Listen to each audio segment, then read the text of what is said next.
పావని సినిమాకి వెళ్దామా? సరే అండి, ప్రసాద్ని కూడా తీసుకెళ్దాం. ప్రసాద్ నువ్వు కూడా వస్తావా? అయ్యో వదిన, నాకు చదువుకునేది ఉంది, మీ ఇద్దరు వెళ్ళరండి.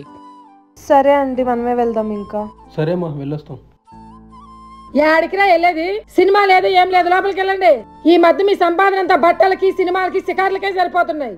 ఏంటమ్మా, నా భార్యతో సినిమాకి పోయి హక్కు కూడా నాకు లేదా? రోజు రోజుకి ఎలా తయారవుతున్నావు ఏంటమ్మా నువ్వు? అమ్మా అమ్మో, ఈ రకంగా ఎదురు మాట్లాడుతున్నావా? ఎలా నేర్చుకున్నావురా? మొదటి స్టెప్పులు నేర్పించుంటుంది ఇలా ఎదురు మాట్లాడమని. హక్కుల దాకా వెళ్ళిపోయావుగా. సరేలే, నేను ఆగమంటే మాత్రం ఆగుతారా? తగలడండి. రా పావని, వెళ్దాం.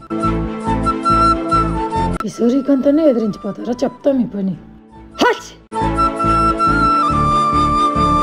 అయ్యో తుమ్మేసాను రా, వెళ్ళకూడదు, లోపలికి వెళ్ళండి, మంచిది కాదు అట్లా వెళ్తే. బ్రతికున్న తుమ్ము లెక్కే కాదు, అయినా అమ్మ తుమ్ము ఆశీర్వాదం లాంటిది. మీరు వెళ్ళండి. ప్రతిదానికి నువ్వేంట్రా?